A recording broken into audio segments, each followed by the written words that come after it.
Achilles' wrath to Greece the direful spring, of woes unnumbered heavenly goddess sing, that wrath which hurled to Pluto's gloomy reign the souls of mighty chiefs untimely slain, whose limbs unburied on the naked shore devouring dogs and hungry vultures tore. Since great Achilles and Atrides strove, such was the sovereign doom, and such the will of Jove. Declare, O Muse, in what ill-fated hour hung the fierce strife, from what offended power Latona's son a dire contagion spread, and heaped the camp with mountains of the dead. The king of men his reverent priest defied, and for the king's offence the people died. At this Pelides, frowning stern, replied, O tyrant, armed with insolence and pride, inglorious slave to interest ever joined, with fraud unworthy of a royal mind, what generous Greek, obedient to thy word, shall form an ambush or shall lift the sword? What cause have I to war at thy decree? The distant Trojans never injured me. To this the king, fly, mighty warrior, fly. Thy aid we need not, and thy threats defy.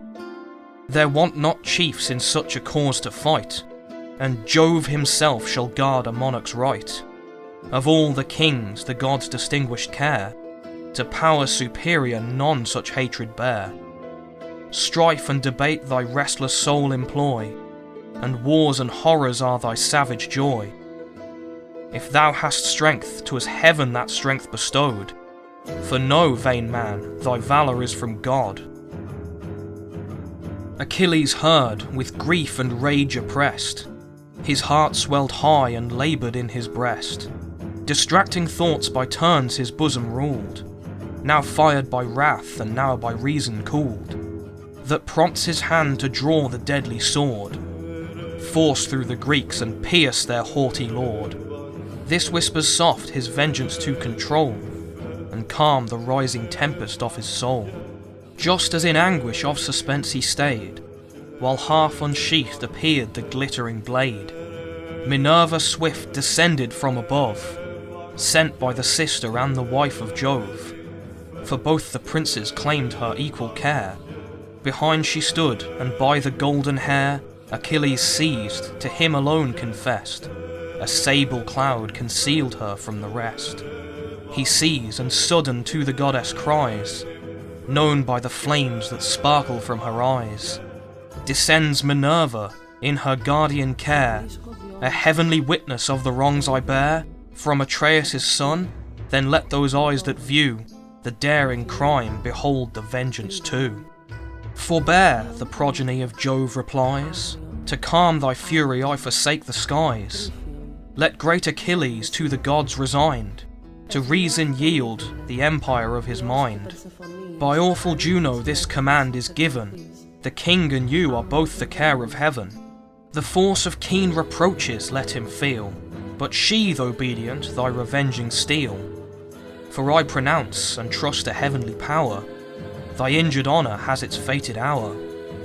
When the proud monarch shall thy arms implore, and bribe thy friendship with a boundless store, then let revenge no longer bear the sway, command thy passions, and the gods obey.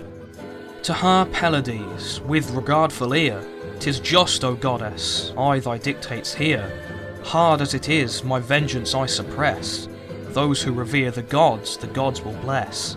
He said, observant of the blue-eyed maid. Then in the sheath returned the shining blade. The goddess swift to high Olympus flies, and joins the sacred senate of the skies. Nor yet the rage his boiling breast forsook, which thus redoubling on Atrides broke.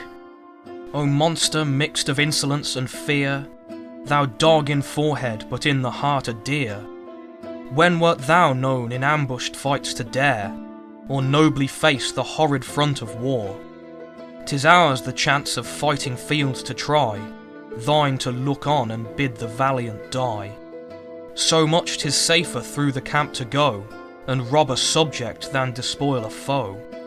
Scourge of thy people, violent and base, sent in Jove's anger on a slavish race, who, lost to sense of generous freedom past, are tamed to wrongs, or this has been thy last. Now by this sacred sceptre hear me swear, which nevermore shall leaves or blossoms bear, which severed from the trunk, as I from thee, on the bare mountains left its parent tree. This sceptre formed by tempered steel to prove, an ensign of the delegates of Jove, from whom the power of laws and justice springs, tremendous oath, inviolate to kings. By this I swear, when bleeding Greece again shall call Achilles, she shall call in vain. When, flushed with slaughter, Hector comes to spread the purpled shore with mountains of the dead, then shalt thou mourn the affront thy madness gave, forced to deplore when impotent to save, then rage in bitterness of soul to know this act has made the bravest Greek thy foe.